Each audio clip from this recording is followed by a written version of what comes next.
నమో గురుభ్యః. మళ్ళీ మనము మన వ్యాసుల వారు మనకిచ్చిన భారతంలో అరణ్య పర్వలో ఆయన ఏమి ఉపదేశం చేస్తూ ఉన్నారో చూస్తూ వెళ్దాము. ఆయన మనకు ఈ ధర్మోపదేశం చేయడానికి ఉపక్రమిస్తూ, అందుకు ఒక పాత్రగా ఈ కథను మొదలుబెట్టారు. ఇక్కడ అనగనగా ఒక ధర్మరాజున్నాడు. ధర్మం. ధర్మ జిజ్ఞాసతో ఉన్నాడు. ధర్మాన్ని ఆచరిస్తూ ఉన్నాడు. ధర్మాన్ని వదిలిపెట్టకుండా పట్టుకుని ఉన్నవాడు ఉన్నాడు. ఎవడు వీడు? ఈ ధర్మము, వాడి పేరే ధర్మరాజు అని పెట్టారు. వాడు. ధర్మము. ఎందుకు? ధర్మము రాజిల్లుతూ ఉన్నవాడు ధర్మరాజు అని ఎందుకు పెట్టారు అంటే, వాడిలో కామము, అర్థపరత్వము తక్కువగా ఉన్నాయి. ధర్మం పైకొచ్చి ఉన్నది అని చూపించడం కోసం.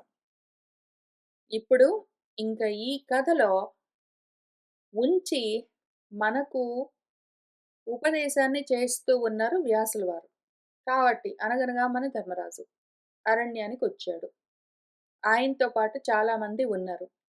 ఆయన తన తమ్ముళ్ళతో, భార్యతో వచ్చారు కాబట్టి గృహస్థాశ్రమంలో ఉన్నాడు. గృహస్థాశ్రమంలో ఉన్నవాడు మరి ఆయన పైన ఆధారపడ్డ మిగిలిన 3 ఆశ్రమాల వాళ్లకు వసతి సౌకర్యాలు, భోజనాదులు మొదలైనవన్నీ సమకూర్చవలసిన కర్తవ్యం ఉన్నది.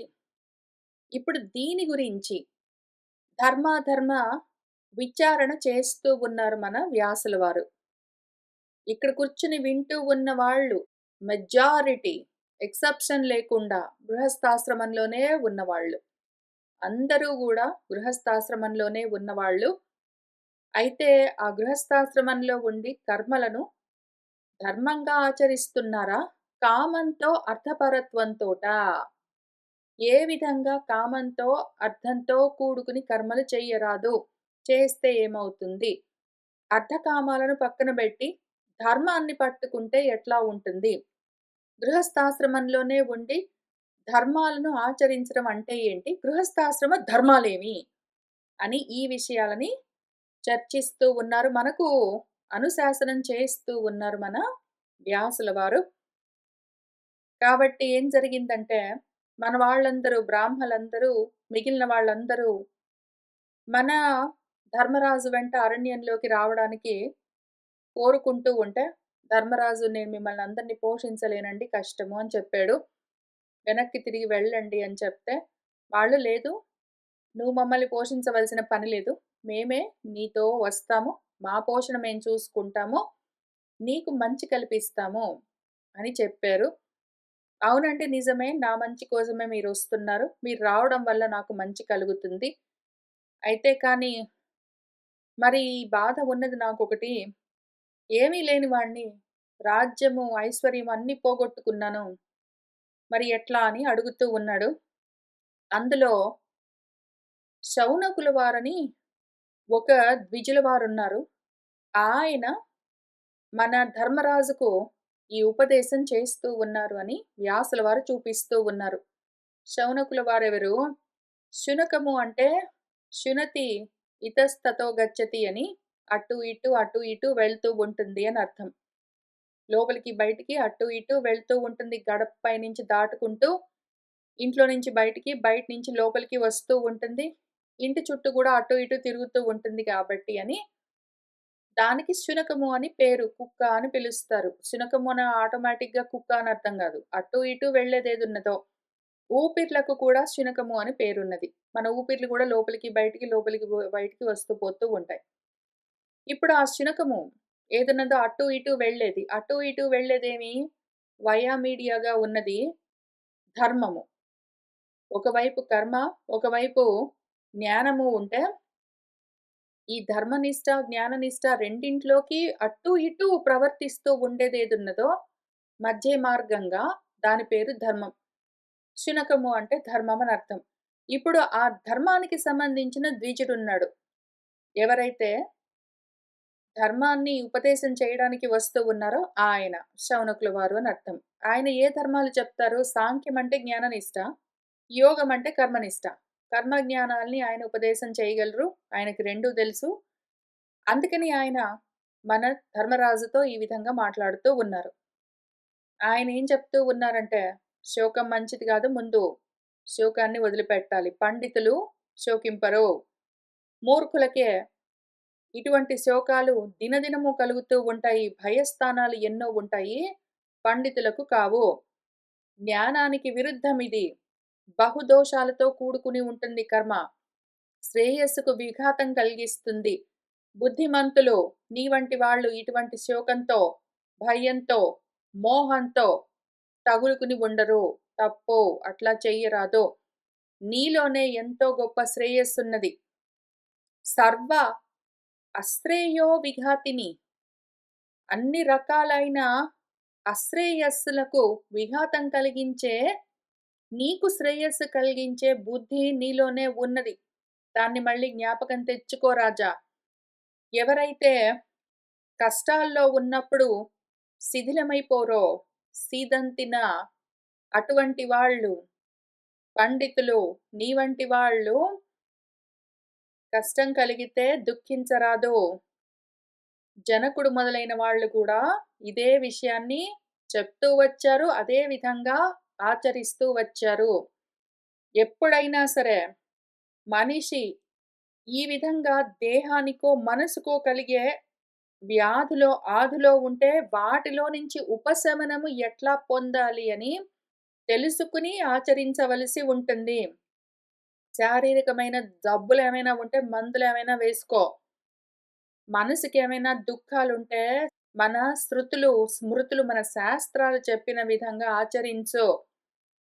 నువ్వు శోకిస్తూ ఉన్నావు అంటే అన్నీ పోగొట్టుకుంటావు. మతిమంతులు అట్లా చెయ్యరు.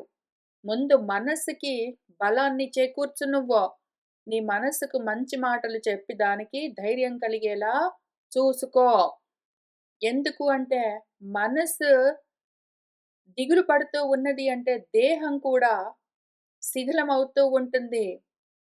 ఏదో ఒక కాలుతున్న ఇనుప కడ్డీని నీటి పాత్రలో వేస్తే నీళ్ళన్నీ తపించినట్టు, వేడెక్కినట్టు దేహంలో గూడా అనర్థాలు సంభవిస్తాయి. అట్లా చేసుకోవద్దు నువ్వు. మనసుకి శాంతి కలగడం ముఖ్యము. దుఃఖాలన్నింటినీ శాంతింపచేసుకో. నీ మనసు శాంతిస్తే శరీరం కూడా అన్నింటిని తట్టుకునే బలంతో ఉంటుంది. మనసు అన్నింటికి, అన్ని రకాల దుఃఖాలకదే మూలము. ఎందుకు అంటే మానసికమైన దుఃఖాలన్నింటికి స్నేహము మూలమని మనకు తెలుస్తున్నది అని ఇంకిక్కడి నుంచి ఆయన చెప్తూ వస్తారు. ఒక లైనప్ ఉంటుంది. ఈ లైనప్ నేను ముందే చెప్తాను. ఇంకిక్కడి నుంచి అవే వస్తాయి. స్నేహము అంటే ఏదైనా ఒక వస్తువు గురించి గాని, మనుషుల గురించి గాని అత్యంత ఆసక్తి ఏదున్నదో స్నేహము అంటే జిడ్డు అనర్థం. ఏదైనా ఒకటి జిడ్డులాగా తగులుకుని ఉండడం అనర్థం. అట్లా దేనితోటైనా మనం దానితోటి తగులుకుని ఉన్నామనుకోండి, దానివల్ల నెక్స్ట్ కలిగేదేమి అంటే దానిపైన అనురాగం కలుగుతుంది. దాన్ని అనుసరించి మనకు దానిపైన రాగం కలుగుతుంది. ఏదో నేను నా ఇంటి ముందు ఒక చెట్టు పాతాననుకోండి. చిన్న చెట్టుని ఒక మొలకని నాటాననుకోండి. ఇంక దాన్నే రోజు చూస్తూ దానికి నీళ్లు పోస్తూ ఉంటే స్నేహం గదా! తగులుకుని ఉన్నాను. ఆ స్నేహం ఉండేసరికి ఏమవుతుందంటే, ఇంకది నాది అని దానిపైన అనురాగం పెరుగుతుంది. రాగము దానితో రక్తము సక్తమై ఉండడము ఎక్కువవుతుంది. అది నాది అని దానిపైన అటాచ్‌మెంట్ పెరుగుతుంది. ఈ విధంగా స్నేహం నుంచి అది రాగంగా పరిణామం చెందుతుంది. తర్వాతేమైతుంది, ఇంక అది కామంగా మారుతుంది. స్నేహము రాగమై, రాగము కామమవుతుంది. ఇంకా ఆ చెట్టు నాది, నాకే ఉండాలి, పక్కన వాళ్ళకుండొద్దు, అది బాగుండాలి, దానికేమైనా కష్టం కలిగితే నేను తట్టుకోలేను అని దానిపైన కామం పెరుగుతూ ఉంటుంది. ఇప్పుడు ఈ కామం ఏమవుతుంది నెక్స్ట్ ఇచ్చగా మారుతుంది. ఇచ్చ అంటే దాని బాగు కోసం నేనేదైనా చేస్తాను. దానికి నీళ్లు పోసాననుకో అది బాగా చక్కగా పెరుగుతుంది. ఒకవేళ పాలు పోసాననుకో ఇంకా పెరుగుతుంది. దానికి ఇంకేంటో అమృతాన్ని పోసాననుకో ఇంకా పెరుగుతుంది. దానికి ఏదో చలివేసిందనుకో, దానికి ఏదైనా చుట్టాననుకో చక్కగా వెచ్చగా ఉండేట్టు. లేదా దానికి వేడిగా ఉందనుకో, దాన్ని ఇంట్లో తీసుకొనొచ్చి పెడతాను. ఇంట్లో తీసుకొని రాకపోతే దానికి ఒక గొడుగు పట్టుకొని నేనే నిలబడతాను. అని ఈ రకంగా ఏంటేంటో చెయ్యాలి అన్న ఇచ్చ కలుగుతూ ఉంటుంది. ఇంకా అది ఎంతగా ఉంటుంది అంటే, ఆ ఇచ్చ పెరిగిందనుకోండి నెక్స్ట్‌గా అది ఎట్లా మారుతుంది? తృష్ణగా మారుతుంది. ఇంకా తృప్తి లేకుండా ఉంటుంది. నా చెట్టు ఇంకా పెరగాలి, ఇంకా పూలు పూయాలి. అది మామూలుగా జనరల్‌గా ఏదో 3, 4 పూలు పూసేదైతే 3, 4 గాదు 30, 40 పూలు పూయాలి. అది ఇంకా ఎక్కువ కాలం ఉండాలి. ఇంకా ఎక్కువ స్ట్రాంగ్ ఉండాలి. అందరూ మెచ్చుకోవాలి. ఇంకేంటో అది తృప్తి లేకుండా తృష్ణగా మారుతుంది. ఇంకా తృష్ణ ఏమవుతుంది నెక్స్ట్ లోభితనంగా. ఇంక ఎవ్వడికి లేనంత గొప్పగా నా చెట్టు. అంత బలంగా ఉండాలి. అంత పాపులర్ అవ్వాలి. అంత ఫేమస్ అవ్వాలి. వేరే వాడికి ఉండొద్దు. నాకే ఉండాలి. ఏదో నేను మందారం చెట్టు పాతాను. అదేమో 3, 4 పూలు పూస్తుంటే 36, 46 గాదు 300 పూలు పూయాలి. పైగా మందార పూలే గాకుండా అది మామిడి కాయలు గూడా కాయాలి. అది ఇంకేంటో గూడా జేయాలి. అని ఇంక లోభితనం. ఇంకా కావాలి, ఎక్కువ గావాలి, ఇంకా వేరే వాడికన్నా గొప్పగా గావాలి, వేరే వాడికి ఉండొద్దు, నాకే గావాలి, అంతా నాకే గావాలని లోభితనం. ఇప్పుడు ఈ లోభితనం వల్ల నెక్స్ట్ ఏం జరుగుతుంది? అది అర్ధపరత్వంగా మారుతుంది. స్వార్థంగా మారిపోతుందది. ఇంకా లోభితనం వల్ల నాకే ఉండాలి, పక్కన వాడికి ఉండొద్దు అని, ఇంకా ఎక్కువ గావాలి అని, పక్కన వాడు నా చెట్టు అది ఆకాస్త నిజంగా ఏదన్నా మామిడి మొక్క వేసాననుకోండి, అది పెద్ద చెట్టయింది. పక్కన వాడి ఇంటి పైకి గూడా వెళ్ళిపోతుంటే, వాడు మొత్తుకున్నా సరే, "నో కావాలంటే నీ ఇల్లైనా కూలగొట్టుకోగానే, నా చెట్టును మాత్రం ముట్టుకోవడానికి వీల్లేదు" అని ఇంక విపరీతమైన అర్ధపరత్వంతో సహా ఇంక ఎక్కడి నుంచి ఎక్కడికో వెళ్ళిపోతారు. ఈ విధంగా కేవలం స్నేహము ఒక దాంతో కూడి ఉన్నాము అంటే, అది కామంగా, అర్థంగా కూడా పరిణామం చెందుతుంది. అది పూర్తిగా సమూలంగా మనల్ని నశింపచేసేందుకు బయలుదేరుతుంది. మొత్తం ధర్మమంతా లుప్తమైపోతుంది ఇందులో. కాబట్టి ఈ విధంగా వస్తువులపైన, మనుషులపైన మనము లేదా ప్రాణులపైన, మిగిలిన జీవులపైన, కుక్కపైనో, పిల్లిపైనో పెంచుకుంటూ ఉన్న రకరకాల భావాలన్నీ ఏ విధంగా పరిణామం చెందుతాయి. స్నేహం రాగంగా, రాగం కామంగా, కామం ఇచ్చగా, ఇచ్చ తృష్ణగా, తృష్ణ లోభితనంగా, లోభితనం అర్థపరత్వంగా మారిపోతూ ఉంటాయి. మధ్యలో భయం ఒకటుంటుంది. ఏం జరుగుతుందో ఏమో అని. నా దానికి, నా చెట్టుకి, నా పక్షికి, నా పిల్లికి, నా కుక్కకు, నా భార్యకు, నా భర్తకు, నా కొడుక్కు, నా ఇంటికి, నా కారుకు, నా ఉద్యోగానికి నాది, నాది, నాది అని దానికి ఏం జరిగిపోతుందో అని భయము బాగా ఎక్కువగా ప్రవర్తిస్తుంటుంది. ఈ విధంగా స్నేహం కాస్త పరిణామం చెందుతూ, చెందుతూ వెళ్ళిపోతుంది. ఇంక గ్యాప్ ఉండదు. అసలు నేనిప్పుడు ఇన్ని పేర్లు చెప్తూ వచ్చాను గదా! స్నేహము, రాగము, కామము, ఇచ్ఛ, తృష్ణ, లోభితనము ఇట్లాంటివన్నీ చెప్తూ వచ్చాను గానీ, మోస్ట్‌లీ వీటికి తేడా ఏమీ లేనట్టుగానే వాడతారు. స్నేహమన్నా, రాగమన్నా, ప్రేమ అన్నా, కామమన్నా అన్నిటికి ఒకటే అర్థం ఎందుకు చెప్తారు అంటే, అంత వేగంగా గబగబా, గబగబా, గబగబా మారిపోతూ ఉంటుందది. అన్నింటికి ఒకటే అర్థం ఉన్నంతగా ఉంటాయి. కొంచెం కొంచెం మార్పులు గూడా, తేడాలు గూడా తెలియకుండా అంతగా మమత్వం చెంది ఉంటాయి. ఆ రకంగా ప్రవర్తిస్తూ ఉన్న సమయంలో ఏదేంటో తెలియకుండా ఉన్నప్పుడు భయం ప్రతి దానికి ఏం జరుగుతుందో, నా ఇంటికేమవుతుందో, నా వాళ్ళకేమవుతుందో, నా ఒంటికేమవుతుందో, నాకేమవుతుందో అనుకుంటూ ఈ భయాన్ని అనుసరించి శోకము ఏమైనా అయిపోయిందో, అవుతుందో, చెడు వద్దు అనుకున్నది జరిగితే, మంచి కావాలి అనుకున్నది జరిగితే హర్షము. ఏదో నా మల్లెపువ్వు చెట్టు 2 పూలు పూసింది అంటే, మొదటిసారండి చెట్టు వేసిన తర్వాత 2 ఏళ్లకే పూసింది, లేకపోతే ఏడాదికే పూసింది అని చాలా హర్షము. అది మళ్ళీ వెంటనే శోకంలోకి పరిణామం. ఎందుకు? అదిగో 2 పూసిందండి, పక్కవాడిది 4 పూసింది, లేదా పోయిన సంవత్సరం 3 పూసింది, ఈసారి అసలు పూయలేదు అనుకుంటూ అదే హర్షము శోకంలోకి మారిపోవడం. నిన్న పూసిందండి, ఇవాళ పూయలేదండి, ఇవాళ పూసిందండి, రేపు పూయలేదండి అని శోకాలుగా, హర్షాలుగా ఏం జరిగిందోనండి? బలం లేదో ఏమోనండి, ఏమైనా దానికి బలం కోసము ఏమైనా ఇస్తారో ఏమో వేయడానికి ప్రోటీన్ రిచ్ అవన్నీ అనుకుంటూ, ఏమైనా దిష్టి తగిలిందేమో అనుకుంటూ, లేతే పక్కన వాడు కోసేసుకున్నాడో ఏమోనండి, పూసే ఉంటుందది 4 పూలు పూసుంటుంది.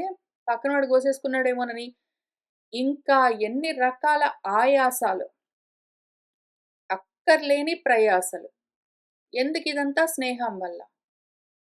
ఇప్పుడు దీని గోలలో భయాలు, శోకాలు, హర్షాలు, ఆయాసాలు, దారుణ బోయే కర్మలన్నింటిని బెట్టుకుని, ఆత్మను పూర్తిగా చెడగొట్టుకుని, అందుకోసం కావాల్సిన ధర్మాన్ని పూర్తిగా పోగొట్టుకుని కూర్చునే ప్రమాదముంటుంది. అందుకని ఈ మొత్తం లైనప్ అర్థం జేసుకోమని ఆయన చెప్తూ మొదలుబెడుతూ ఉన్నారు. చూద్దాం మనము. స్నేహాత్ కారణాత్ రాగః చ ప్రజజ్ఞే వైషయః తథా అశ్రేయస్కౌ ఉభౌ ఏతౌ పూర్వః తత్ర గురుః స్మృతః. ఈ స్నేహం ఉన్నది అంటే, ఆ కారణంగా వైషయః రాగః ప్రజజ్ఞే. విషయాల పైన రాగము. ఏదైనా ఒక విషయంతో మనకు స్నేహం ఉన్నది అంటే, ఇంక దాని గురించి రాగము పెరుగుతుంది. స్నేహము రాగంగా పరిణామం చెందుతుంది. ఎట్లా? ఏదో నా ఇంటి దగ్గర ఒక పిల్లి ఇవాళ తిరుగుతూ ఉంటే నేను చూసాను, కూరుకున్నాను. అయిపోయింది. అదే పిల్లి మళ్ళీ రేపు కూడా నా ఇంటి చుట్టుపక్కల తిరిగింది. అదే పిల్లి మళ్ళీ మూడో రోజు కూడా తిరిగింది నా ఇంటి చుట్టుపక్కల. ఇప్పుడేమైంది? మొదటి రోజు అటట తిరిగిందంతే. రెండో రోజుకి, మూడో రోజుకి అటాచ్‌మెంట్ కలుగుతుంది. ఇంక దాంతో అది నిన్నొచ్చిన పిల్లే గదా! మొన్నొచ్చిన పిల్లే గదా! అని స్నేహం మొదలవుతుంది. ఇంక అక్కడితో ఏమవుతుంది? ఆ విషయము ఆ పిల్లి పైన రాగము. ఇంక మళ్ళీ ఆ పిల్లి కనపడకపోతే బాధపడడం, కనపడితే సంతోషించడం, దాని కోసం పాలో ఏమైనా పెట్టాలని ఆశపడడం, అది తాగితే ఆనందించడం, అది తాగపోతే మళ్ళీ ఏం జరిగిందో అనుకోవడం, అది బాగా బలంగా పెరగాలనుకోవడం, పక్కన వాడు చూసి దాన్ని తీసుకొని వెళ్తాడేమో అని భయపడడం. ఇట్లా. స్నేహం ఉన్నదంటే ఆ కారణానికి ఆ విషయం పైన రాగము గ్యారంటీ. రక్తమై ఉంటాం, సక్తమై ఉంటాం ఇంక. ఈ 2 గూడా శ్రేయస్సునిచ్చేవి కావు. రెండింటి వల్ల కూడా మనకు శ్రేయస్సు కలగదు. యాక్చువల్‌గా శ్రేయస్సు నశిస్తుంది. ఏత ఉభౌ 2 గూడా అశ్రేయస్సం కలిగించేవే. కానీ అందులో కూడా మళ్ళీ పూర్వం ఈ స్నేహము ఇంకా కష్టము. అదింకా గురుతరం. ఇంకది గురువది. బలంగా ఉంటుంది. స్నేహం ఉంటేనే రాగం ఉంటుంది. ఎట్లా? పెళ్లి చేసుకున్నాము. ఎవరో పలానా వాడిని చూసుకొని పెళ్లి చేసుకున్నాను. వాడితోటి కూడి ఉంటే దాని పేరు స్నేహము.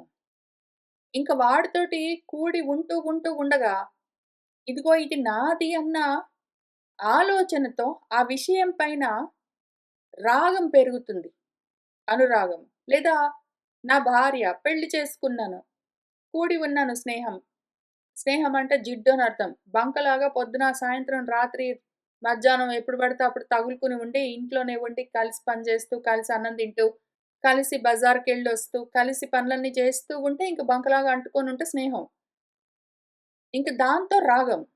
ఈ 2 చెడు విషయాలే అయినా కూడా మొదటిది స్నేహం పెద్ద ప్రాబ్లమ్ ఎందుకంటే మొత్తం అన్నీ ఇక్కడ స్టార్ట్ అవుతాయి కాబట్టి. స్నేహం బలంగా ఉన్నది అంటే అది రాగంగా మారుతుంది. ఇప్పుడు కోటరాగ్నిః యథా అశేషం సమూలం పాదపం దహేత్ ధర్మార్థినం తథా అల్పోపి రాగదోషః వినాశయేత్.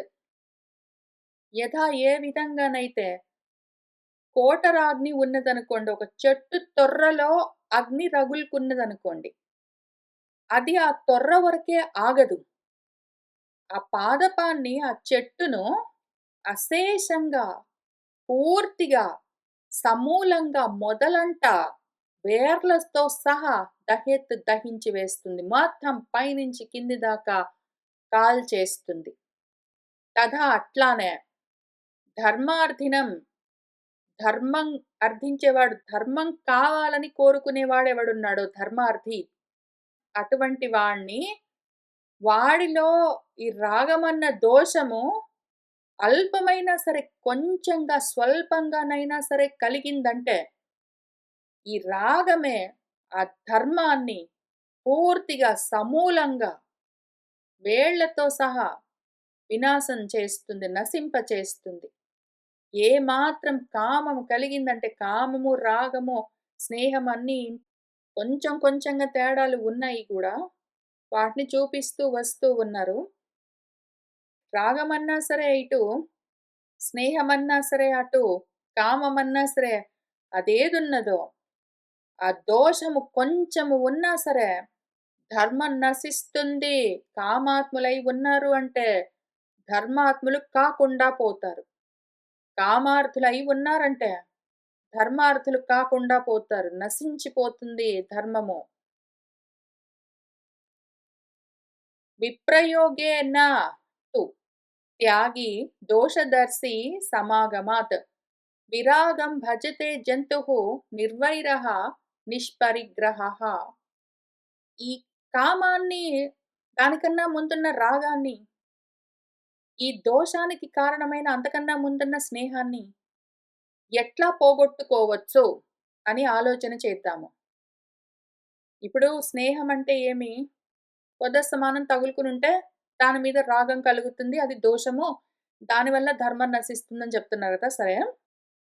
ఈ రాగమన్న దోషము మనకు కలగకుండా ఉండాలి అంటే స్నేహమన్న దోషము దాని రూట్ లేకుండా ఉండాలి. స్నేహం ఎట్లా కలుగుతుంది? పొద్దస్తమానం ఎవరితోటైనా తగులుకునుంటే కలుగుతుంది. ఏదో నాకొక కూతురు పుట్టింది. చిన్నప్పటి నుంచి దాన్ని పెంచుకుంటూ, పోషించుకుంటూ, బళ్ళకి తీసుకెళ్తూ, తీసుకొస్తూ, అదేమైనా చెప్తే వింటూ, దానికి అన్నం వండి పెడుతూ, ఇవన్నీ చేస్తూ ఉంటే మరి స్నేహం ఉంటుంది. ఆ స్నేహం రాగంగా పరిణామం చెందుతుంది. ఏదైనా సరే ఇంతే విషయము. కాబట్టి దగ్గరగా లేకుంటే అప్పుడు, అప్పుడు పెళ్లి చేసుకున్నాను. పొద్దస్తమానం వాడితో కలిసుంటే లేతే ఆమెతో కలిసుంటే గదా స్నేహము.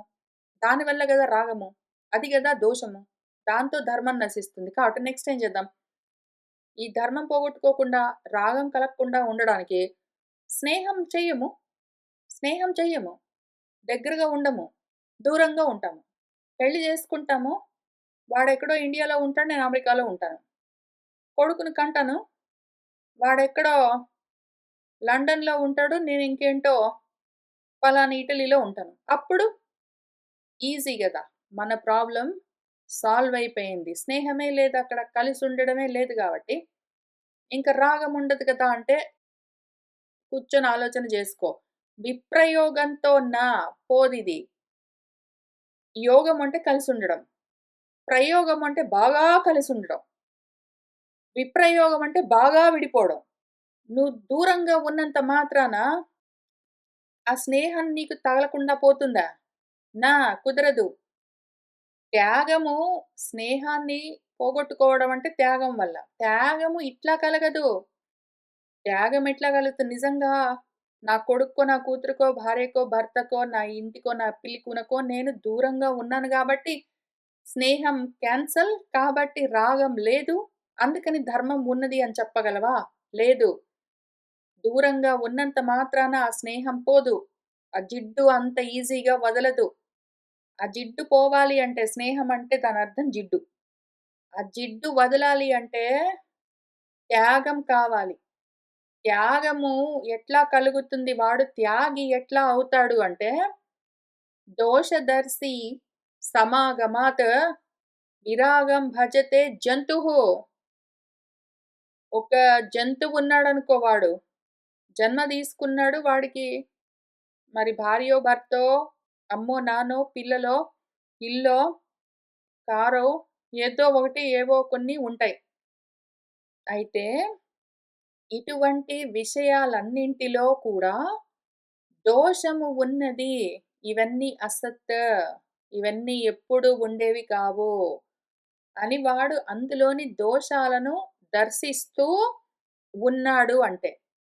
వస్తువులతో, విషయాలతో కూడి ఉండడం వల్ల దోషాలు కలుగుతూ ఉన్నాయి అని వాడు చూసుకుని, ఎప్పుడైతే అర్థం చేసుకుంటాడో, అటువంటప్పుడు మాత్రమే ఆ జంతువు విరాగం భజతే వైరాగ్యాన్ని పొందుతాడు. వైరాగ్యం పొందే మార్గమేమి అంటే, స్నేహంలో నుంచి దానివల్ల కలిగే రాగంలో నుంచి, దానివల్ల ఆ దోషం వల్ల కలిగే ధర్మనాశం నుంచి బయటపడడానికి మార్గమేమి అంటే వైరాగ్యం. వైరాగ్యం కావాలి. కొడుకు పైన, కూతురు పైన, భార్య, భర్త, అమ్మ, నాన్న, ఇల్లు, పిలుపున, ఉద్యోగం, కారు వీటన్నింటి పైన మనకి వైరాగ్యం కలిగితే, అప్పుడు ఆ స్నేహం అన్న జిడ్డు వదులుతుంది. అయితే ఆ వైరాగ్యం ఎట్లా కలుగుతుంది అంటే కేవలము ఆ విషయాలకు దూరంగా ఉండడం వల్ల జరగదు. అంత మాత్రానికే కలగదు. అవన్నీ దోషభూయిష్టము అని జ్ఞానంతో చూస్తూ ఉండాలి. అవన్నీ దోషాలతో కూడి ఉన్నాయి అని జ్ఞానంతో చూస్తూ ఉంటే వైరాగ్యం అప్పుడు కలుగుతుంది. వాడప్పుడు నిష్పరిగ్రహః, గ్రహించడం అంటే పట్టుకోవడం, తగులుకోవడం. వాడు తగులుకోకుండా అప్పుడుంటాడు. పరిగ్రహము అంటే దానాలు పుచ్చుకోవడము. దానము, పరిగ్రహము అని చెప్తారు. దానాలు తీసుకోవడం పరిగ్రహం గాదు. పరిగ్రహము అంటే గ్రహించడం, పట్టుకోవడం అని అర్థం. వాడు ఎప్పుడైతే ఈ విషయాల్లో దోషాలున్నాయి అని చూసుకున్నాడో, అప్పుడు వాటిని పట్టించుకోవడం మానేస్తాడు. దాని పేరు నిష్పరిగ్రహము.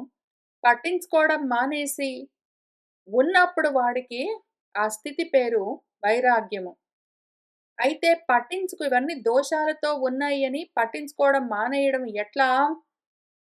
విసుక్కుంటూ వాటిని తిట్టుకుంటూ, ద్వేషాలన్నీ పెంచుకుంటూ గాదు. నిర్వైరంగా, ద్వేష భావన లేకుండా, రాగాన్ని పోగొట్టుకోవాలి అంటే వాటి మీద ద్వేషం పెంచుకోవడము సొల్యూషన్ కాదు.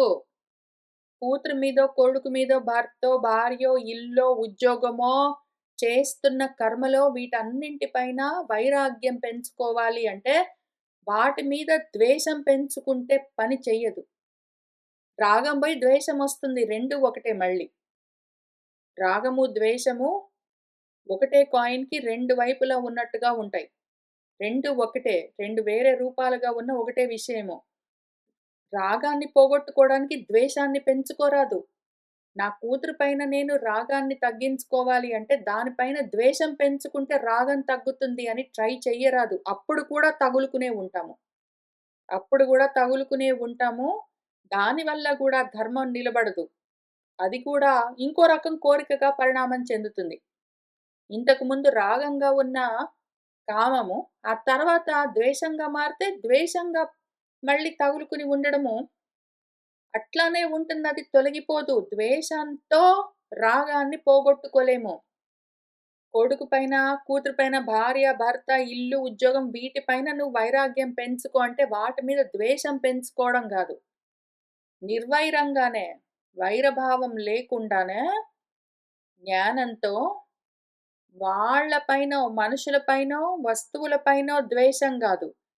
ఆ మనుషులు, ప్రాణులు, వస్తువులు వాటిలో ఉన్న దోషాలను చూడాలి.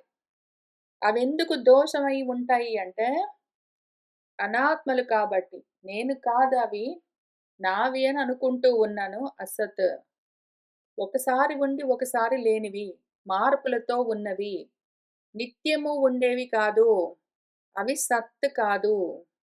అని చూస్తూ, అవన్నీ అసత్తుగా అర్థం చేసుకుంటూ, వాటిలో దోషం చూడాలి.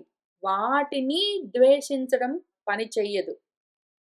ఈ విధంగా నెమ్మదిగా వైరాగ్యాన్ని పెంచుకుంటూ పోవాలి. ఇంకా చాలా జెప్తారు. ఇప్పుడే మనము అరణ్య పర్వలోకి ప్రవేశించాము. ఇక్కడి నుంచి భగవద్గీత ఉపదేశం వరకు మనకు దీని గురించే వైరాగ్యాన్ని ఎట్లా పెంచుకోవాలి, జ్ఞానాన్ని ఎట్లా పెంచుకోవాలి, ధర్మాన్ని ఎట్లా పెంచుకోవాలి, కామాన్ని ఎట్లా తగ్గించుకోవాలి, అర్థపరత్వాన్ని ఎట్లా తగ్గించుకోవాలి అని ఇవే విషయాలు మనకు అదే పనిగా నేర్పిస్తూ వస్తారు. కాబట్టి తొందరపడవలసిన పని లేదు. విషయాన్ని తెలుసుకుంటూ వెళ్ళడం అవసరము. అందుకని దూరంగా ఉన్నంత మాత్రాన సరిపోదు. వాటిలో దోషాన్ని చూస్తూ నువ్వు వైరభావన, ద్వేషం లేకుండా రాగంలో నుంచి బయటపడడం పేరు వైరాగ్యము అని చెప్తూ ఉన్నారు. త్యాగానికి, సన్యాసానికి కూడా మళ్ళీ కొంతగా తేడా ఉంటుంది.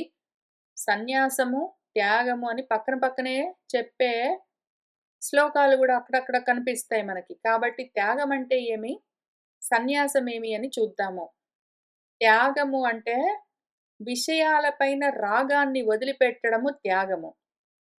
ఏదో నా చెట్టున్నదనుకోండి, నేను ఆ చెట్టుని పెంచుతూ ఉన్నాను కాబట్టి దాని మీద నాకు రాగమున్నది. ఇప్పుడు ఆ చెట్టుకి నేను దూరంగా వేరే దేశానికి వెళ్ళిపోయినంత మాత్రాన దానిపైన రాగం పోతుందని నమ్మకం లేదు. పోదు. అంత మాత్రానికే దూరదేశానికి వెళ్ళిపోయినంత మాత్రాన చెట్టు మీద నాకు రాగం పోదు. అయితే ఆ చెట్టు నాది అని, నా వల్ల ఉన్నది అని, నేను లేకపోతే ఉండదు అని, ఏ కర్తృత్వ, భోక్తృత్వ, అహంకారాది, మమకారాది భావాలున్నాయో అవన్నీ దోషాలు. వాటిని వదిలిపెడితే, ఈ చెట్టు నాది, నేను పెట్టాను, నేను పెంచుతున్నాను, నా కోసం ఉన్నది, నా వల్ల ఉన్నది, నేను లేకపోతే ఉండదు, ఇంకెవ్వడికి ఉండడానికి వీల్లేదు, వేరే వాళ్ళ కోసం కాదు అని ఇన్ని రకాలుగా ఉన్న రకరకాల అటాచ్‌మెంట్స్ అన్నీ దోషాలు. ఆ చెట్టు అక్కడ ఉన్నది నా ఇంటి ముందు. నేను నీళ్లు పోస్తున్నాను నా ధర్మంగా. అంతవరకే చేశానంటే అది ధర్మం. ఇంకా ఏ అటాచ్‌మెంట్స్ పెట్టినా సరే అదంతా కామము, అర్థపరత్వము దేర్‌ఫోర్ అధర్మం. ఈ రకంగా చూసి ఒకవేళ వాడు చేయవలసిన పనిని కర్తవ్యంగా చేస్తాడు కానీ, అర్థపరత్వంతోటో, కామంతోటో కాకుండా ఉన్నది అంటే, అప్పుడు వాడు త్యాగి. అయితే మరి సన్యాసానికి, త్యాగానికి తేడా ఏమి అంటే, మన భగవంతుడు భగవద్గీతలో సన్యాస యోగంలో, తర్వాత మళ్ళీ ధ్యాన యోగంలో రెండింట్లో చెప్పారు చూద్దాము. సన్యాస యోగంలో ఏం చెప్పారాయన? సర్వకర్మాణి మనసా సన్యస్య ఆస్తే సుఖం వసి. సర్వ కర్మలను మనసుతో వదిలిపెట్టడము సన్యాసము. మళ్ళీ దీన్నే 6 అధ్యాయంలో ఏం చెప్పారు? అనాశ్రిత కర్మఫలం కార్యం కర్మ కరోతి యః సః సన్యాసి. అసన్యస్త సంకల్పః న యోగి. ఎవడైతే కర్మలను, కర్మ సంకల్పాలను, కర్మ ఫలాలను పూర్తిగా వదిలిపెడతాడో అటువంటి వాడు సన్యాసి. అంటే కర్మలను వదిలిపెట్టడము సన్యాసం. కార్యాలను, విషయాలను, వస్తువులను వదిలిపెట్టడము త్యాగము. దీనికి మళ్ళీ మన మామిడి పండు ఎగ్జాంపుల్ చూద్దాము.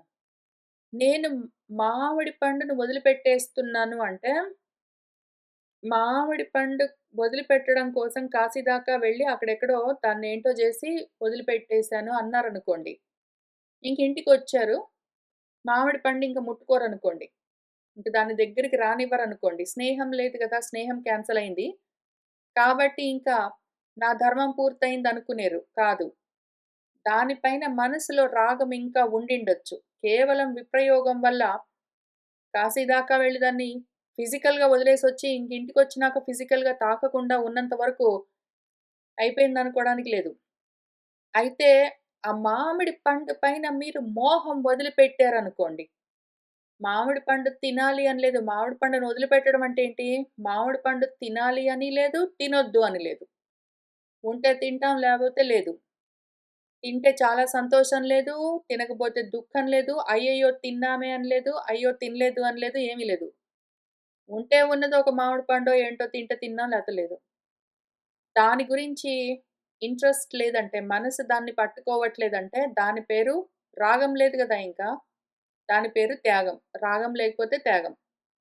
ఒకవేళ ఈ మామిడి పండును తినడం కోసం, తినకపోవడం కోసం నేను ఏవో కర్మలు చేయవలసొచ్చిందనుకోండి. అటువంటి కర్మలన్నింటిని వదిలిపెడితే దాని పేరు సన్యాసం. మామిడి పండు పైన మోహాన్ని మనసా వదిలిపెట్టేస్తే దాని పేరు త్యాగం. మామిడి పండు కోసం చేసే ప్రయత్నాలన్నీ వదిలిపెట్టేస్తే దాని పేరు సన్యాసం. కర్మలను వదిలిపెట్టడం సన్యాసం. విషయాలను వదిలిపెట్టడం త్యాగం. ఆ విషయాలను గూడా ఫిజికల్‌గా గాదు, మెంటల్‌గా, ఎమోషనల్‌గా వదిలిపెట్టడం త్యాగం. ఒకవేళ వాడు త్యాగి అయ్యాడు అంటే వాడు రాగి కాడు. వాడొకవేళ రాగి అయ్యాడంటే వాడు త్యాగి గాడు. వాడు రాగి అయి ఉన్నాడు అంటే వాడు భోగి అవుతాడు. కాబట్టి వాడు రోగి అవుతాడు. ఎప్పుడైతే రాగాన్ని వదిలేసాడో వాడు త్యాగి అవుతాడు. కాబట్టి యోగి అవుతాడు. వాడు రాగి అయ్యాడంటే ఆటోమేటిక్‌గా భోగి, రోగి అవుతాడు. వాడు త్యాగి అయ్యాడంటే ఆటోమేటిక్‌గా యోగి అవుతాడు. ఇంతకది విషయము. దోషం చూడు. దోషాలేమి? కర్తృత్వం, భోక్తృత్వం, అహంకారం, మమకారం, సంకల్పం, ఫలం, కర్మ మొదలైనవన్నీ అటాచ్ అయ్యి ఉంటాయి. ఆ దోషాలన్నింటినీ తొలగించారనుకోండి. కర్తృత్వ, భోక్తృత్వాలు, అహంకార, మమకారాలు తొలగించారనుకోండి. అవి లేకుండా చేస్తే ఇంకా అప్పుడు ఆ వస్తువు పైన మీకు రాగముండదు. కాబట్టి దాని పేరు త్యాగం. అప్పుడు వాడు త్యాగి. అప్పుడు వాడు విరాగి. దీన్ని అట్లా జాగ్రత్తగా ఒక్కొక్క విషయంలో విచారణ చేస్తూ ఆచరించవలసి ఉంటుంది.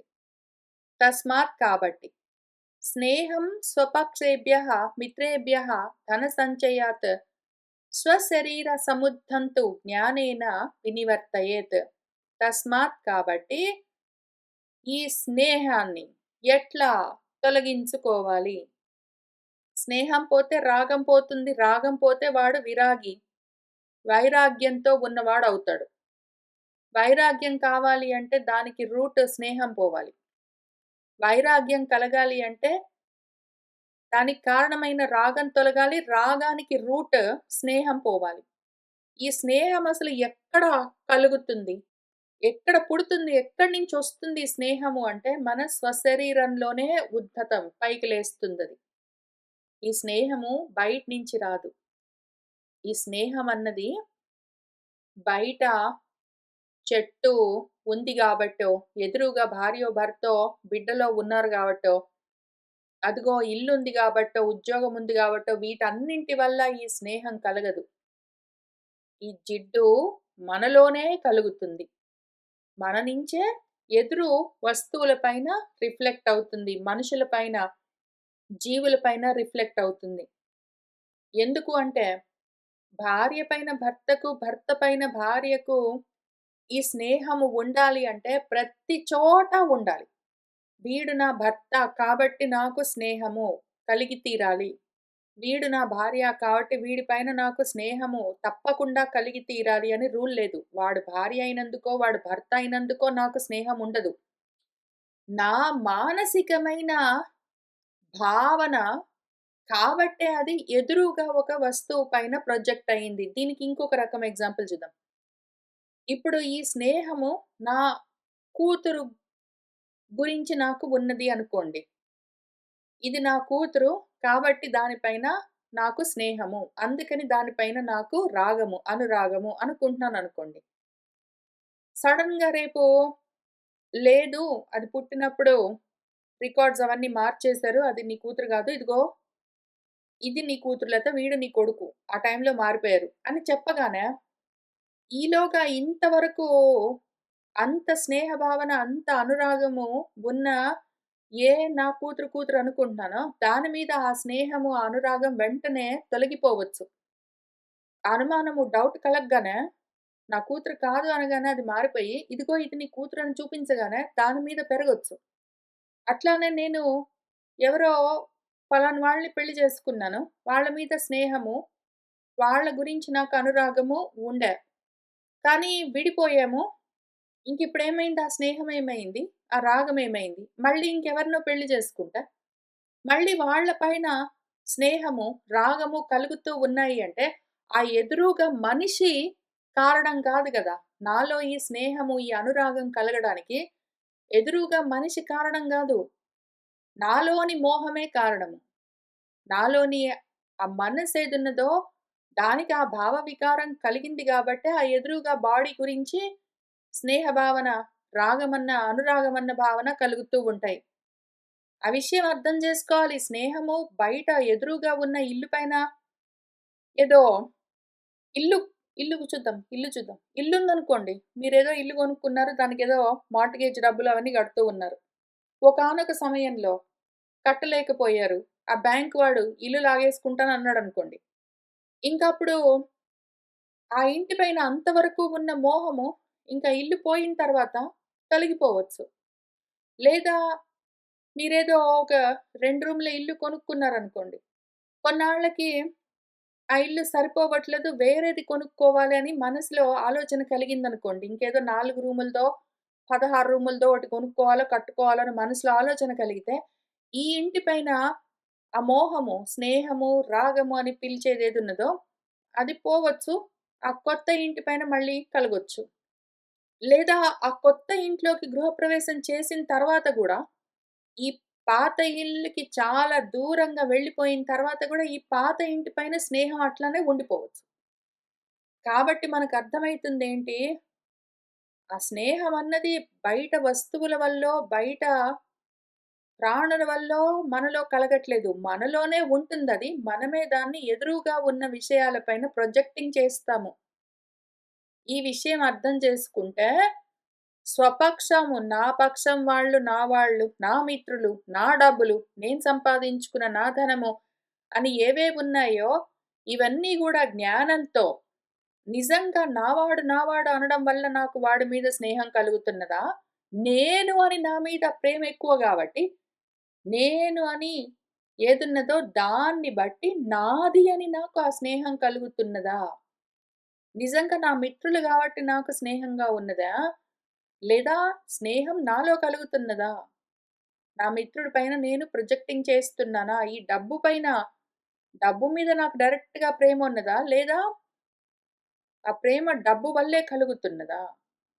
నేను మనసులో దాన్ని కల్పించుకున్నానా? అని జాగ్రత్తగా విచారణ చేస్తే స్నేహం మనలోనే కలుగుతుంది. మనమే బయట వస్తువుల పైన ప్రొజెక్టింగ్ చేస్తున్నామని తెలుస్తుంది. దానితో మాత్రమే ఈ స్నేహము, ఈ జ్ఞానంతో తొలగుతుంది. లేకపోతే వేరే విధంగా ఈ వైరాగ్యం కలగదు. దూరంగా ఉంటాను కాబట్టి ప్రేమ పోతుంది. Out of sight, out of mind. కళ్ళ ముందు లేకపోతే దాని మీద ప్రేమ పోతుంది అనుకుంటే అది పని చెయ్యదు. ఎంత దూరమైనా, ఎంత కాలమైనా ఆ మోహం అట్లానే ఉండొచ్చు. లేదా ద్వేషం పెంచుకున్నాననుకో, ప్రేమ అదే పోతుంది అనుకుంటే, ప్రేమే ద్వేషంగా పరిణామం చెందుతుంది తప్ప తొలగిపోదు. వేరే రూపంగా అదే కనిపిస్తూ ఉంటుంది. అందుకని ఈ 2 పద్ధతులు పని చెయ్యవు. ఈ స్నేహాన్ని, రాగాన్ని, కామాన్ని వీటన్నింటిని కలిపి ప్రేమ అని పిలుస్తాము. స్నేహము, రాగము, కామము ఈ మూడిటిని కలిపి తెలుగులో ప్రేమ అని పిలుస్తాము. దాన్ని మన భాషలో చెప్పాలంటే మోహం అని చెప్తారు మన గురువులు. ఈ మోహాన్ని తొలగించుకోవాలి అంటే జ్ఞానం ఒక్కటే మార్గము. వేరే మార్గాలు పని చెయ్యవు.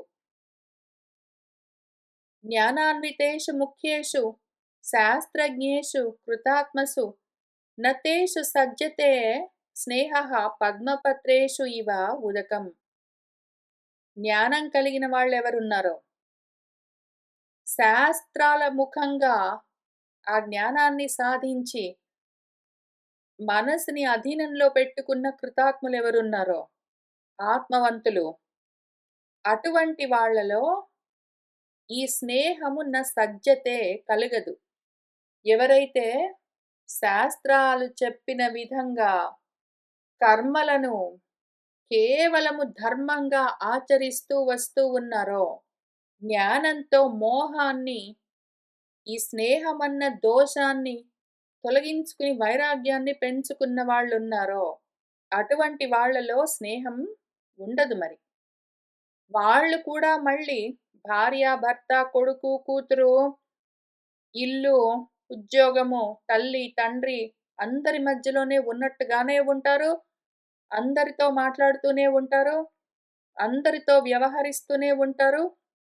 కానీ మాత్రం పద్మపత్రం పైన ఏదో నీటి చుక్క ఉన్నట్టుగానే, ఆ తామరాకు పైన నీటి బొట్టు తామరాకు పైనే ఉంటుంది. తగులుకుని ఉన్నట్టుగానే ఉంటుంది. కానీ తగులుకోకుండా వేరుగా ఉంటుంది. ఆ విధంగా మనల్ని మనము వైరాగ్యంతో నింపుకోవచ్చు. అందుకు జ్ఞానం ఒక్కటే మార్గము అని చూపిస్తూ ఉన్నారు. ఇంకా ఎంతవరకొచ్చాం మనము? స్నేహం నుంచి రాగం దాకా వచ్చాం గదా! ఈ స్నేహ కారణంగానే విషయాల పట్ల రాగం కలుగుతుంది అని స్నేహం రాగమైంది. నెక్స్ట్ రాగం నుంచి ఏం జరుగుతుందో చూద్దాము. రాగాభిభూతః పురుషః కామేన పరికృష్యతే ఇచ్ఛా సంజాయతే తస్య తతః తృష్ణా ప్రవర్తతే. రాగం చేత ఎవరైతే దెబ్బతిని ఉన్నాడో పురుషుడు, రాగానికి లోబడి ఉన్నాడో, వాడిలో కామము కృశింపచేస్తూ ఉంటుంది. ఏ మనిషైతే రాగానికి లొంగిపోయాడో, అటువంటి వాడు కామంతో కృశించిపోతూ ఉంటాడు, నశించిపోతూ ఉంటాడు. ఇంక తస్య వాడికి ఈ కామం కలిగి కామం చేత కృశించిపోతూ ఉన్నాడంటే వాడిలో ఇచ్ఛ అంటే దానికోసం ఈ కోరిక తీర్చుకోవడం కోసము ఏదైనా చేష్ట చెయ్యాలి అని సంకల్పము కలుగుతూ ఉంటుంది.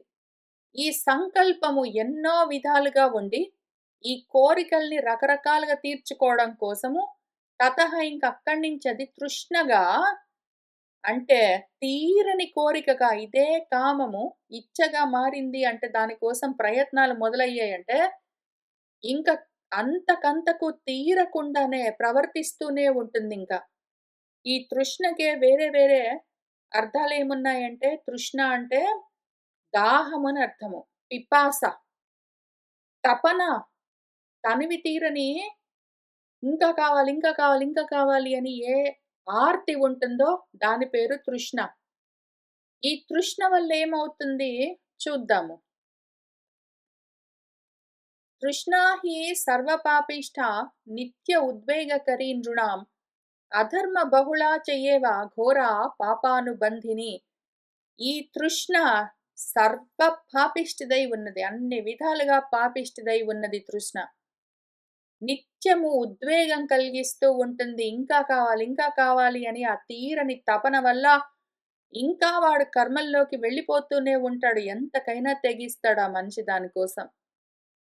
అది అధర్మాలకు మూలమై ఉంటుంది. ఆలవాలమై ఉంటుంది. రకరకాల బహుళమైన అధర్మాలన్నీ తృష్ణ వల్లే కలుగుతూ ఉంటాయి. ఒక్కసారి నువ్వు ఏదో బిర్యానీ తిన్నావు. ఇంకా కావాలి, మళ్ళీ కావాలి, ఇంకొకసారి తింటాను. ఒకసారి ఏదో సినిమా చూసావు. మళ్ళీ చూస్తాను, ఇంకా చూస్తాను, వేరే రకాల సినిమాలు చూస్తాను. ఒకసారి రూ. 2 సంపాదించావు. ఇంకా సంపాదిస్తాను, ఎక్కువ సంపాదిస్తాను, మళ్ళీ మళ్ళీ సంపాదిస్తాను. ఒక ఫ్రెండ్ ఉన్నాడు, ఇంకా 10 మంది కావాలి. ఒక ఉద్యోగం ఉన్నది, ఇంకా ప్రమోషన్ కావాలి. ఒక ఇల్లున్నది, ఇంకా పెద్ద ఇల్లు కావాలి, ఇంకా 4 ఇళ్ళు కావాలి. ఒక కారున్నది, ఇంకా కావాలి. ఇంక దీనికి అంతం లేదు. ఇంక ధర్మంలో నుంచి జారిపోయి కామంలోకి అధర్మం పెరిగిందంటేమి? కామము, అర్థపరత్వం పెరిగాయని అర్థం. ధర్మం పెరిగింది అంటే కామార్థాలు తగ్గిపోతాయి. అర్థకామాలు పెరిగాయి అంటే ధర్మం తగ్గిపోతుంది. దాని పేరే అధర్మం. అది చాలా ఘోరమో, భయంకరమైందది. పాపాలతో మనల్ని బంధిస్తుంది. మనల్ని పూర్తిగా పాపంతో కలిపి ఉంచుతుంది. బయట పడనివ్వదు. యా దుస్త్యజా దుర్మతిభిః యా న జీర్యతి జీర్యతః యః అసౌ ప్రాణాంతికః రోగః తాం తృష్ణాం త్యజతః సుఖం. యా ఏ తృష్ణ ఉన్నదో అది దుస్త్యజ దాన్ని త్యాగం చేయడం కష్టం. దాన్ని ఈ తృష్ణలోకి వెళ్ళిపోయావు అంటే ఇంక బయటపడడం చాలా కష్టం. అప్పుడు నువ్వు త్యాగివి అయ్యేందుకు అవకాశమే లేదు. నీకున్న ఒకే ఒక ఆప్షన్ నువ్వు రోగివవుతావు. నువ్వు ఈ తృష్ణ వల్ల రాగివి గాబట్టి ఓన్లీ భోగివవుతావు కామాలతో. దాంతో రోగివవుతావు. అయి ఉన్నావు. ఇంకింతే విషయము. ఇటువంటి రోగము ఎవరికి కలుగుతుంది?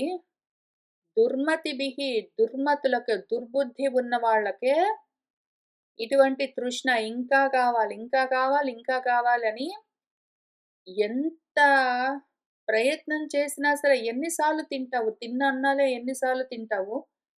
తిన్న సినిమాలు ఎన్ని సార్లు చూస్తావు? విన్న పాటలే ఎన్ని సార్లు వింటావు? వెళ్ళిన ఊళ్ళకే వెకేషన్స్‌కే ఎన్ని సార్లు వెళ్తావు? ఎన్ని కొత్త కొత్త ప్లేసెస్‌కి వెకేషన్స్‌కి వెళ్తావు? ఎన్ని కొత్త కొత్త భోజనాలు తింటావు?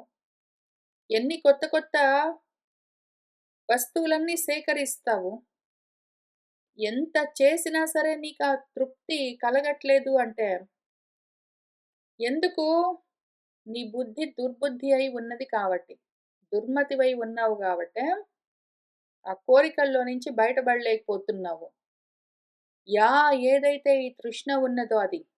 వాడు జీర్యతః వాడి దేహము శిథిలమవుతూ ఉంటే గూడా, వాడి కళ్ళు కనిపించవు సరిగ్గా, పళ్ళూడిపోతూ ఉంటాయి, చర్మం ముడతలు పడుతూ ఉంటుంది, జుట్టు రంగు మారిపోతూ ఉంటుంది, జ్ఞాపక శక్తి నశిస్తుంటుంది, కాళ్ళు చేతులు కదలడము తగ్గిపోతూ ఉంటుంది, అవయవ పటుత్వం సన్నగిల్లుతూ ఉంటుంది, మోకాళ్ళ నొప్పులు మొదలైనవన్నీ పెరుగుతూ ఉంటాయి. అయినా సరే వాడి దేహము జరాతో బాధపడుతూ ఉన్నా సరే, వాడిలోని ఆ తృష్ణ జీర్యతిః అది మాత్రము కొంచెం గూడా శిథిలమవ్వదు.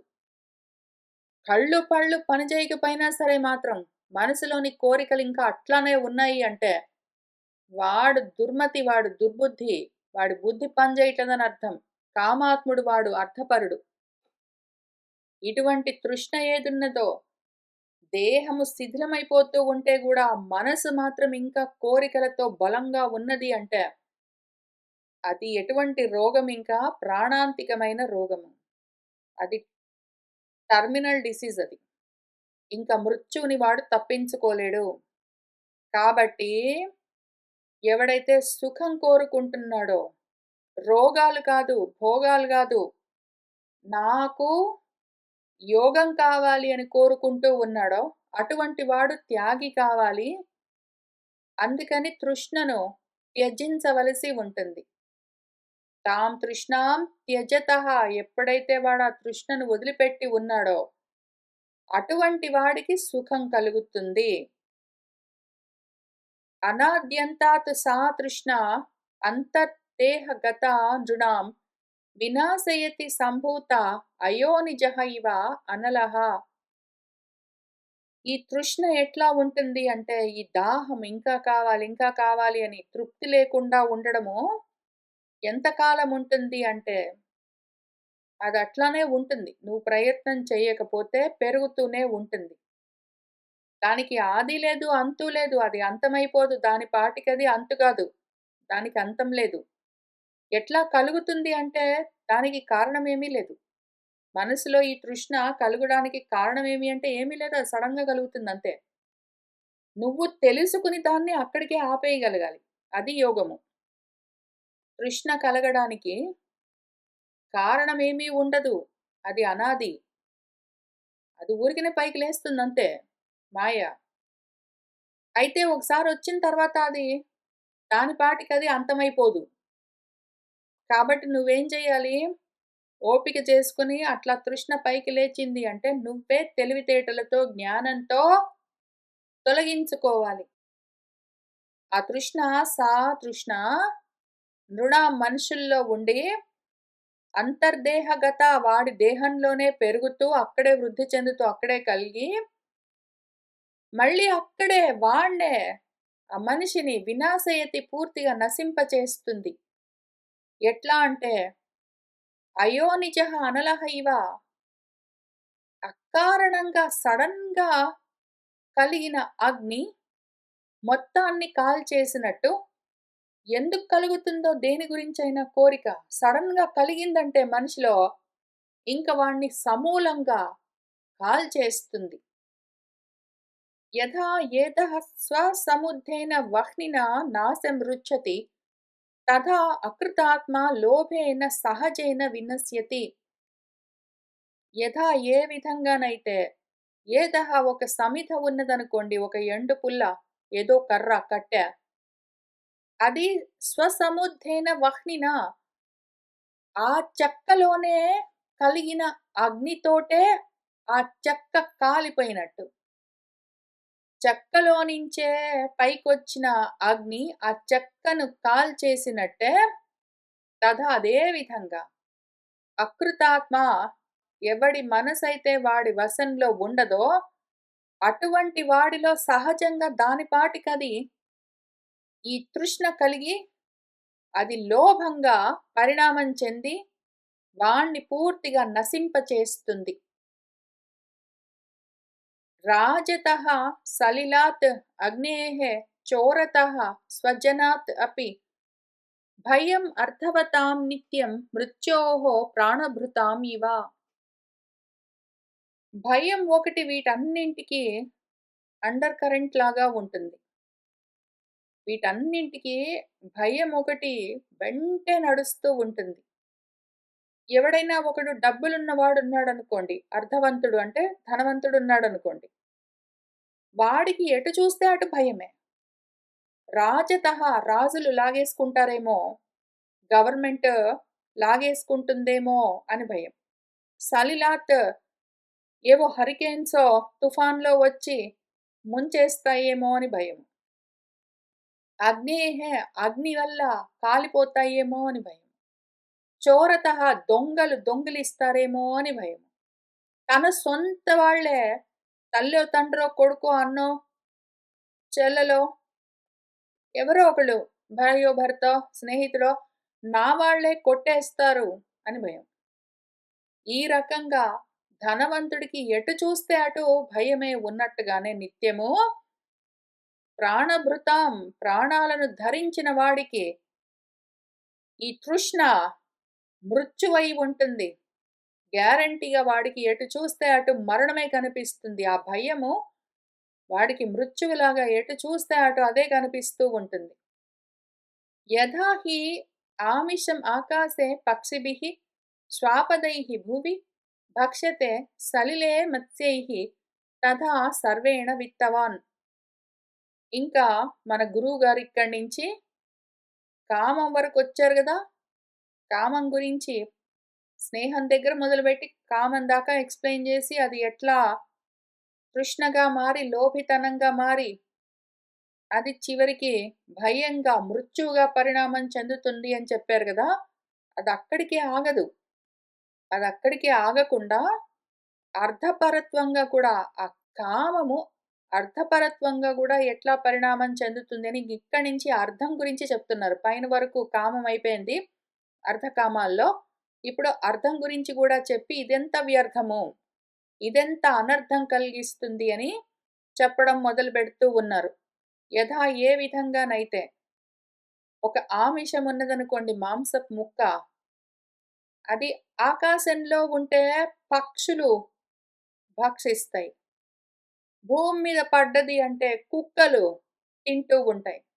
నీళ్లలో పడ్డది అంటే చేపలు తింటూ ఉంటాయి.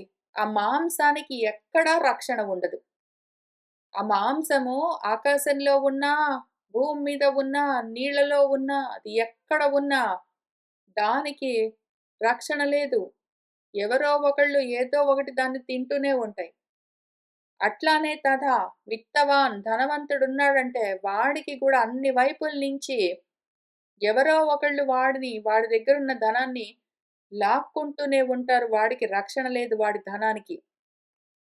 అన్ని వైపుల నుంచి వాడికి పోయే ప్రమాదాలే ఎక్కువగా ఉంటాయి అని చెప్తూ మన గురువుగారు అర్థాన్ని కూడా వివరించి అర్ధకామాలు 2 అయిపోయిన తర్వాత ధర్మం గురించి ఎక్స్ప్లెయిన్ చేయడం మొదలు పెడతారు.